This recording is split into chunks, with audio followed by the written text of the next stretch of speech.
আসসালামু আলাইকুম, কেমন আছেন সবাই? Welcome back to my new video. আশা করি সবাই ভালো আছেন। তো আপনাদের সাথে অনেক দিন পরে কথা হচ্ছে, কারণ রিসেন্টলি আমি নানা ব্যস্ততার কারণে অ্যাকচুয়ালি ভিডিও করতে পারিনি। তো ইনশাল্লাহ এখন থেকে কন্টিনিউ ভিডিও করব। আমার চ্যানেলে নতুন নতুন আপডেট পাবেন, নতুন নতুন জায়গা এক্সপ্লোর করব, নতুন নতুন জিনিস নিজেও এক্সপিরিয়েন্স করব, আপনাদেরকেও দেখাবো। তো যেহেতু অনেক দিন পরে ভিডিও করতেছি, তো ভাবলাম নতুন একটা জিনিস অ্যাকচুয়ালি নিজেও এক্সপিরিয়েন্স করি অ্যান্ড আপনাদেরকেও এক্সপিরিয়েন্স করে দেখাবো সেই জিনিসটা কি। সো সেটা দেখার জন্য ভিডিওর সাথেই থাকুন।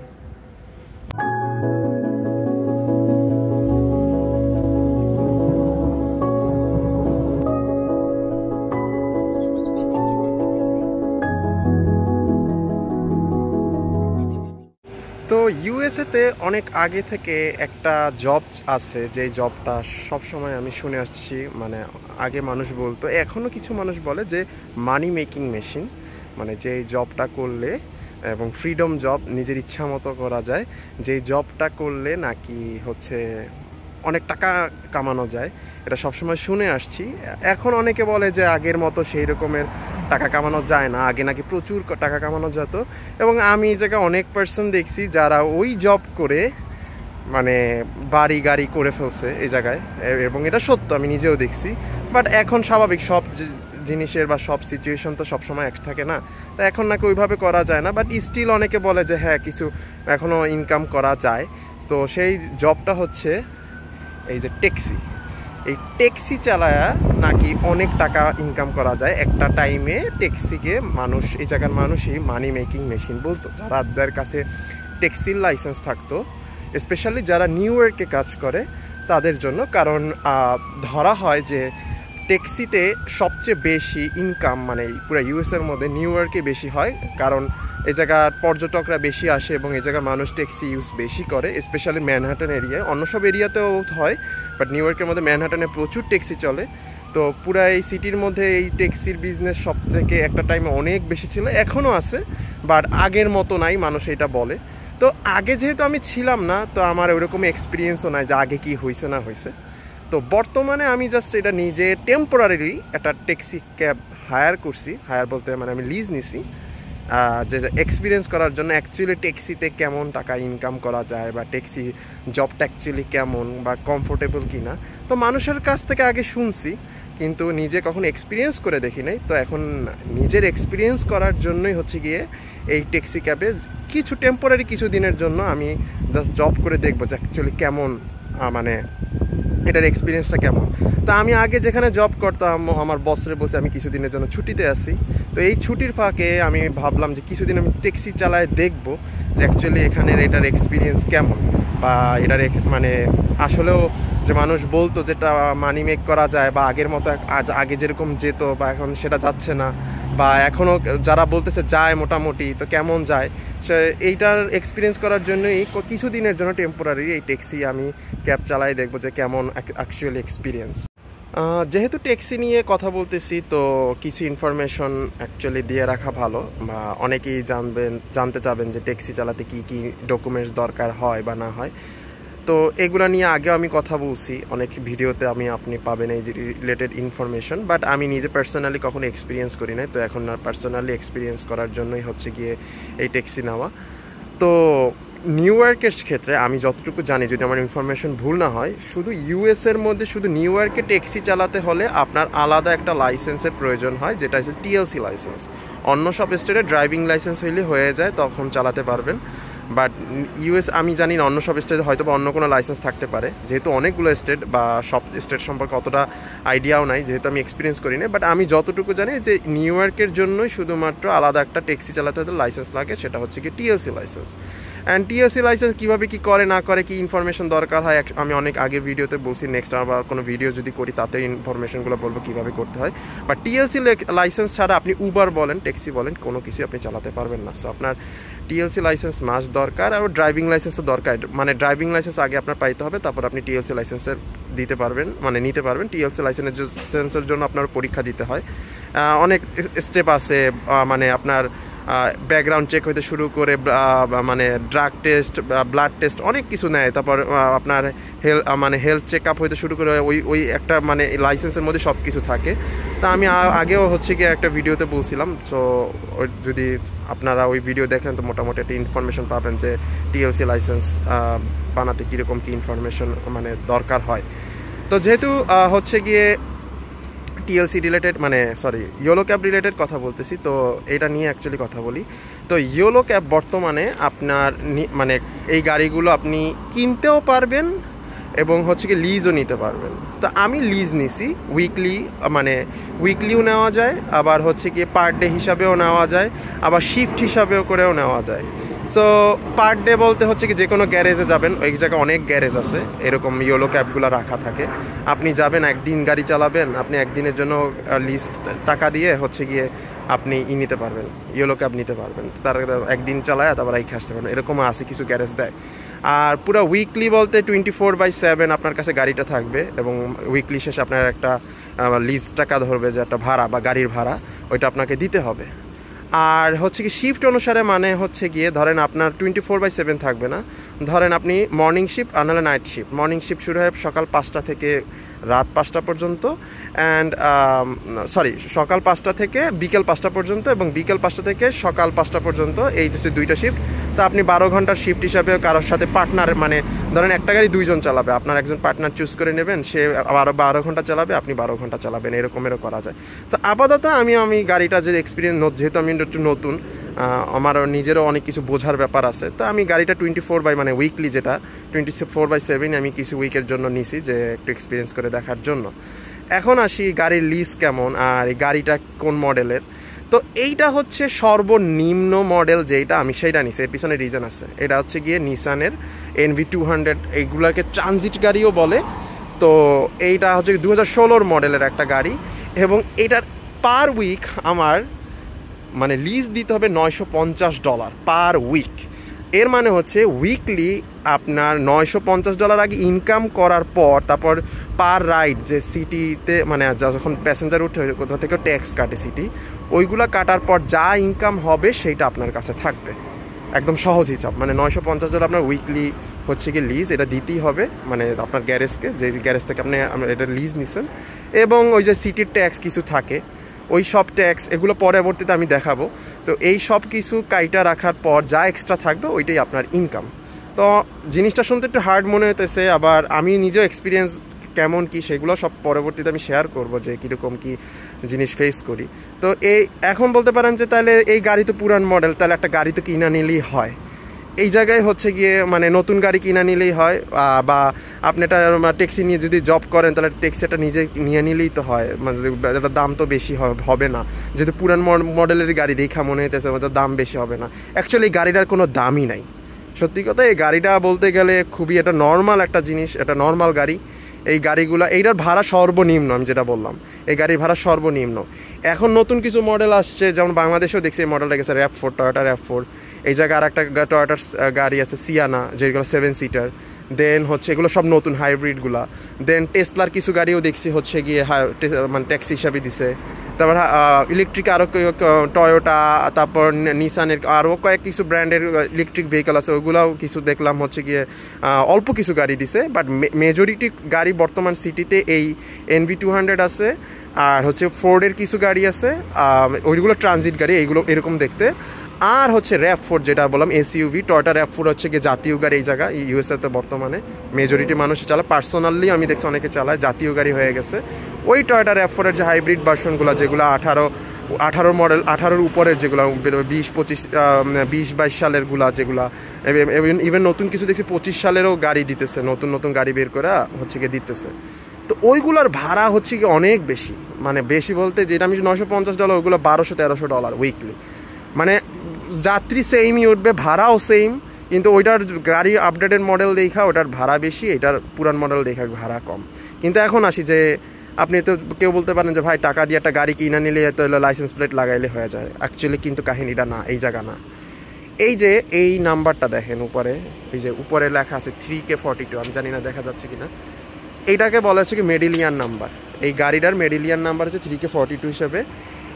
এই মেডিলিয়ান নাম্বার এই মেডিলিয়ান নাম্বারটার দামই হচ্ছে গিয়ে বর্তমানে যদি ক্যাশ টাকা দিয়ে কেনেন, বর্তমান প্রাইস ভ্যালুয়েশন দিয়ে যদি হিসাব করেন, ক্যাশ টাকা দিয়ে কিনলে 1,20,000 টাকা কারেন্ট প্রাইস, মানে $1,20,000 যদি হয় আপনার কাছে, তাহলে আপনি একটা মেডিলিয়ান লাইসেন্স সহ এরকম একটা গাড়ি নিতে পারবেন। এই গাড়ির দাম কিছুই না, মেইনলি হচ্ছে লাইসেন্সের দাম বা মেডিলিয়ানের দাম, এটা এত এক্সপেন্সিভ। মেডিলিয়ান যদি আপনার নামে থাকে আপনি যে কোনো গাড়ি দিতে পারবেন। এইটার পরিবর্তে আমার কাছে যে মেডিলিয়ান থাকে আমি RAV4, টেসলা যে কোনো গাড়ি ইউজ করতে পারবো। এটা ওরা দেখতেও যাবে না। মেইনলি হচ্ছে ওই যে লাইসেন্সটা, ওইটার দাম। তো এটা এত এক্সপেন্সিভ, যেটা হয়তো বা আমার কাছে মানে এত টাকা নাই, এটা আমার কাছে সাধারণ মানুষের কাছে এত টাকা থাকাটা খুবই মানে অনেকে ইনকাম করে বানাইতে পারছে, অনেকে কিনছে, যে অনেক বাঙালি আছে যাদের নিজের নামে মেডিলিয়ান আছে, সে অনেক বছর কাজ করছে, টাকা জমায় কিনতে পারছে, ঠিক আছে। বাট আমার কাছে তো নাই, তো আমি এতটুকু কিনতেও পারবো না। আর আমার এমন ইচ্ছাও নাই যে পার্মানেন্টলি জব করবো, জাস্ট টেম্পোরারি আমি এক্সপিরিয়েন্স করার জন্য জব মানে দেখতেছি। তো ওই মেডিলিয়ান যেহেতু কেনা পসিবল না, সবাই যায় কী করে, গাড়ি লিজ নেয়। তো আমিও এরকম গাড়ি লিজ নিছি। আর একটা জিনিস যেটা এই জায়গা দেখানোর ব্যাপার আছে, সেটা হচ্ছে এইটা হচ্ছে অ্যাক্সেসেবল ভেহিকল। মানে আমি যদি একটু খুইলা দেখাই, এটা হচ্ছে কি অ্যাক্সেসেবল ভেহিকল, মানে হচ্ছে এই জায়গায় যে র্যামটা দেখতেছেন, এই র্যামটা অ্যাকচুয়ালি মানে টাইনা খোলা যায়। মানে যারা হুইল চেয়ার পার্সন, এটা এখন খুললে অনেক ঝামেলা, আমি একসময় খুইলা দেখাবো। যারা হুইল চেয়ার পার্সন, এরকম যদি কোনো প্যাসেঞ্জার উঠতে চায়, তারা এরকম সিটটা ফোল্ড করে এটা র্যামটা বের করা যায়, তখন ওই হুইল চেয়ার পার্সন উঠতে পারবে। তো এই কারণে এই গাড়িগুলো হচ্ছে গিয়ে এটার অ্যাক্সেসেবল ভেহিকল বলে। তো এখন মেজরিটি গাড়িগুলো, যে এসইউভি বাদে অন্য সব মেজরিটি গাড়িগুলো অ্যাক্সেসেবল করে দিছে। মানে এটা নির্দেশ দেওয়া, যারা টিএলসি কোম্পানি আছে ওরা বইলা দেওয়া। আর মজার একটা নতুন জিনিস হয়েছে, এটা বেশ লাস্ট কয়েক বছর যাবত আর কি হচ্ছে, সেটা হচ্ছে উবার আলাদা গাড়ি। উবারের জন্য লাইক এই যে এরকম নর্মাল গাড়ি না, আলাদা নাম্বার প্লেট থাকে উবারের, ওইটাও হচ্ছে গিয়ে এখন আর দেয় না। ওটা যারা আগে কিনে রাখছে বা যাদের কাছে আগের ছিল, তারা এরকম হচ্ছে গিয়ে নাম্বার প্লেট লাগায় উবারের গাড়ি চালায়। তো উবারের সমস্যা হচ্ছে, উবারের যে আলাদাভাবে যে রেজিস্ট্রেশন করা উবারের মানে অ্যাপে, সেইটা এখন আর দিচ্ছে না। নিউ ইয়র্কে এত পরিমাণ ড্রাইভার হয়ে গেছে, এখন আর দিচ্ছে না। আমি নিজেই উবার লাস্ট 1.5 বছর যাবত ওয়েটিং লিস্টে আছি, আমার উবার দিতেছে না। মানে আমি উবারের কোনো লাইসেন্স এখনও পাই নাই, মানে জাস্ট রেজিস্ট্রেশনই করতে পারি নাই, জাস্ট ওয়েটিং লিস্টে আছি। যদি কখনও দেয় তখন আমি উবার করতে পারবো, তাছাড়া পারবো না। কিন্তু মজার জিনিস যেটা বলতে চাইছি, যে লাস্ট 2-3 বছর যাবত আমি যতটুকু শুনছি, এই গাড়িতেও উবারের কল আসে। সো এই জায়গায় একটা দেখা যায় অ্যারো লেখা, তো কয়েকটা অ্যাপ আছে, অ্যারো, কার্ভ, দেন হচ্ছে গিয়ে উবার তো আসি, লিফট আছে, দেন ট্যাক্সি। সো এইগুলার কল, এই যদি আমি দেখাই, এই সবগুলোর কল, এটার আলাদা একটা সিস্টেম আছে এই গাড়ির ভিতরে। এই যে সিস্টেমের মধ্যে যদি আমি যখন আমার হ্যাক আইডি আছে, লাইক আমার টিএলসি লাইসেন্সের যে নাম্বার, এটা দিয়ে যখন ঢুকি, তখন অটোমেটিকলি ধরেন আমি গাড়ি চালাচ্ছি, তখন হচ্ছে গিয়ে আমাকে অটোমেটিকলি কল, উবারের যেরকম কল আসে না ওরকম কল আসে, আমি অ্যাকসেপ্ট করলে উবারের কলগুলোও ধরতে পারি। তো উবারের কল কেন আসে, কারণ কিছু কিছু জায়গায় দেখা যায় উবারের গাড়ি না থাকলে তখন এই গাড়িতে হচ্ছে গিয়ে আপনি কলটা ট্রান্সফার করে দেয়। তো এখন আসি উবারের আর এইটার মধ্যে পার্থক্য কই। উবারের গাড়ি বা এই অ্যাপ জাতীয় গাড়ি যেগুলো চলে, ওরা অ্যাপের প্যাসেঞ্জারই নিতে পারবে, বাট এই গাড়ি সব ধরনের প্যাসেঞ্জার নিতে পারবে। মানে ধরেন একজন হাত জাগাইছে, যেটা হেল্প প্যাসেঞ্জার আমরা বলি, ওই হেল্প প্যাসেঞ্জারও নিতে পারবেন। যাদের হাত জাগাইছে সাথে সাথে গাড়ি থামে, আপনি প্যাসেঞ্জার নিবে, এই জায়গা হচ্ছে গিয়ে মিটার, এই মিটার অন করবে, মিটারে যা আসবে, আগে যা বাংলাদেশে যেরকম ট্যাক্সি চলতে এখন তো আর নাই, বা মিটারে যা আমরা যাইতাম ওইভাবে এরকম মিটার অন করতে হয়। মিটার অন করলে মিটারে যা ফেয়ার আসবে, ওরা একটা কার্ড বা হচ্ছে গিয়ে ক্যাশ যেইটাই দেয় পে করতে পারবে। বাট উবারের ক্ষেত্রে সেটা না। উবারের ক্ষেত্রে যারা উবার চালায় আলাদা পার্সোনালি, উবারের ক্ষেত্রে আপনার জাস্ট হচ্ছে গিয়ে ওরা ক্রেডিট কার্ড থেকে টাকা কাইটা নেবে, আপনার হচ্ছে গিয়ে ওইটা আপনার অ্যাকাউন্টে জমা হবে, বাট হাত জাগানো কোনো প্যাসেঞ্জার নিতে পারবে না। যদি নেয় তাহলে বড় অঙ্কের জরিমানা হয়। বাট আমরা মানে আমরা বলতে বুঝাইছি, মানে যারা হচ্ছে গিয়ে এই ইয়োলো ক্যাব বর্তমানে চালায়, তারা হচ্ছে গিয়ে সব ধরনের প্যাসেঞ্জার নিতে পারবে, এবং উবারের কিছু প্যাসেঞ্জারও মানে কাস্টমারও মানে কলও এখানে আসে। তো কল আসলে কোন লোকেশনে যাইতে হবে এগুলো সব দেওয়া থাকে, আপনি জাস্ট লোকেশন মতো যাবেন, ওরা হচ্ছে উঠবে, আপনি আবার ডেস্টিনেশনে পৌঁছায় দেবেন, ট্রিপ এন্ড করে দেবেন, টাকাটা অটোমেটিকলি আপনার অ্যাকাউন্টে জমা হয়ে যাবে, যেরকম অন্য সবারটা হয় তা আপনাদের ক্ষেত্রে হয়ে যাবে। তো আমি গাড়ি নেওয়ার পর কিছু জিনিস নিজেও একটু টুকটাক মডিফিকেশন করাইছি, মানে মানে এই গাড়ি স্বাভাবিক ভাড়ার গাড়ি কীরকমের হয় তো আপনাদের ভালোই জানা আছে যে অতটা মানে হয় না। তারপরে আমি যতটুকু নিজের মতো করে গুছায় রাখা যায় অতটুকু চেষ্টা করছি যে গুছায় রাখার জন্য। যেমন এই যে স্ক্রিনটা এটা নতুন লাগাইছি আমি, লাইক এটা হচ্ছে গিয়ে ড্যাশ ক্যাম, একটা হচ্ছে গিয়ে ড্যাশ ক্যাম সামনে দেখা যাবে, আর এটা পিছনে একটা ক্যামেরা লাগাই দিছি, এক্সট্রা ক্যামেরা। রিভার্সের দিকে যাওয়ার জন্য আলাদা ক্যামেরা আছে, বাট স্টিল আমি এটা লাগাইছি কারণ যদি এত বড় গাড়ি, সমস্যাটা হচ্ছে এত বড় গাড়ি আপনার এই যে রিয়ার মিররে আপনি পিছনের কিছুই দেখা যায় না প্যাসেঞ্জারের মুখ ছাড়া। তো এই কারণে হচ্ছে গিয়ে আমি এই ক্যামেরাটা মানে পিছনের ক্যামেরা ইনস্টল করছি, যাতে হচ্ছে পিছনে যদি গাড়ি আসে যেন অ্যাটলিস্ট দেখা যায় যে পিছন থেকে গাড়ি আসছে, বা আমি এটা অ্যাটলিস্ট দেখে ফলো করে করতে পারি। এই কারণে হচ্ছে কি এই দুইটা মানে এই ড্যাশক্যামটা আমি আলাদা ইনস্টল করছি, এক্সট্রা মিরর লাগাইছি, এই কিছু জিনিস করছি, কারণ এই ভাড়ার গাড়িতে ওইভাবেই রাখে ওরা। পরে আপনি যখন চালাবেন নিজের মতো করে অনেক কিছু ঠিকঠাক করে নিতে হয়, কারণ এই বললাম না মানে ওরাও জানে ওর গাড়ি যদি গ্যারেজে পইরা থাকে কেউ না কেউ ভাড়া নিবেই, তো ওদের গাড়ি খালি থাকে না। আর একটা জিনিস ছোট যেটা মেনশন করা মানে আমার উচিত, এই এটা বিজনেসই বলবো, আপনারা সার্ভিস দিচ্ছে মানে এই মানে যারা গাড়ি চালায় এরা অন কাইন্ড অফ সার্ভিস দেয়। মানে সার্ভিস দেয় মানে বলতে কেমন, যে আপনি গাড়িতে উঠতেছেন, প্যাসেঞ্জার নামাইতেছেন, অন কাইন্ড অফ বিজনেসের মতো। এই জায়গায় সবাই এটা বিজনেস ওয়ার্ড ইউজ করে। তো এই ধরনের মানে জবে বা বিজনেসে যাই বলেন, মানে সিজনাল বলতে যেমন এখন জুলাই মাস চলতেছে, আমি যে ভিডিও বানাইতেছি জুলাই মাস চলতেছে, অ্যান্ড জুলাই এবং আগস্ট পুরো স্লো থাকে। আমি তার মধ্যেও গাড়ি নিয়েছি যেহেতু আমি নতুন একটু এক্সপিরিয়েন্স করার জন্য। স্লো থাকে, অনেক স্লো থাকে। কারো কাছে শুনছি যে, আমি যেহেতু নতুন এখনও এটা নিয়ে এক্সপিরিয়েন্স করি না, করার পর অতটা বুঝতে পারবো যে লিজের টাকা উঠাইতেও কষ্ট হয়ে যায়, মানে স্লো থাকে। এর কারণ হচ্ছে জুলাই এবং আগস্টে সামার চলে, অ্যান্ড তখন হচ্ছে গিয়ে মানুষ সব ভ্যাকেশনে যায়, সামার ক্যাম্পগুলো হয় স্কুল থেকে, ওরা ওই সামার ক্যাম্পে প্যারেন্টসদের নিয়ে ওই সব জায়গায় চলে যায়, যার কারণে সিটি অনেক স্লো হয়ে যায়। বাট নভেম্বর মানে সেপ্টেম্বর থেকে একদম ডিসেম্বর ফুল বিজি থাকে, এবং জানুয়ারি ফেব্রুয়ারি আবার স্লো হয়ে যায়, কারণ তখন ওই ট্যাক্স ফাইল রিলেটেড অনেক একটা ঝামেলা ইস্যুস থাকে, মানুষের ইনকামের একটু, কারণ বছর শেষে অনেক টাকা তারা পার্টি করে শেষ করে ফেলায়, তখন দেখা যায় বছরের শুরুতে তাদের একটু শর্ট থাকে, তখন দেখা যায় মানুষ অতটা বের হয় না বা অনেক জায়গায় অতটা যায় না, স্লো থাকে। তো ট্যাক্স ফাইল রিলেটেড এইগুলো নিয়ে একটু বিজি থাকে, তো এই কারণে তখনও দেখা যায় যে একটু স্লো থাকে জানুয়ারি ফেব্রুয়ারি। তো এই 3-4 মাস মোটামুটি একটু স্লো থাকে, বাকি সময়গুলোতে ভালোই বিজি থাকে নাকি, তখন ভালোই ইনকাম করা যায়। এখন হচ্ছে গিয়ে পার্সোনালি আমার কথা হচ্ছে সিম্পল, অনেক মানে এখন আমি তো বেসিক জিনিসপত্র আপনাদের দেখাইছি যে এই গাড়ি এরকমের হয়।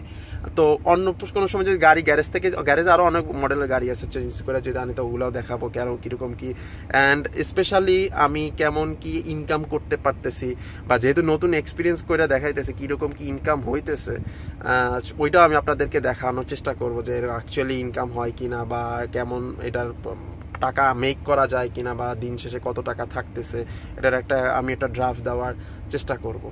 তো মোটামুটি একটা আইডিয়া পেলেন। সো ভালো থাকবেন, দেখা হবে নেক্সট ভিডিওতে ইনশাল্লাহ চেষ্টা করব কীরকম কি প্যাসেঞ্জার নেই, কীরকম কি এক্সপিরিয়েন্স, এই সব কিছুই দেখানোর চেষ্টা করব টুকটাক করে, যেহেতু এই জিনিসটা আমি অ্যাকচুয়ালি নিজেও এক্সপিরিয়েন্স করার জন্য আর আপনাদেরকেও এক্সপিরিয়েন্স করে দেখানোর জন্য। তো হোপসো নেক্সট ভিডিওতে এই সব কিছুরই আপডেট আমি দেওয়ার চেষ্টা করবো। সো ভালো থাকবেন, সুস্থ থাকবেন, দেখা হবে নেক্সট ভিডিওতে। ততদিন পর্যন্ত সবাই ভালো থাকেন, আল্লাহ হাফেজ।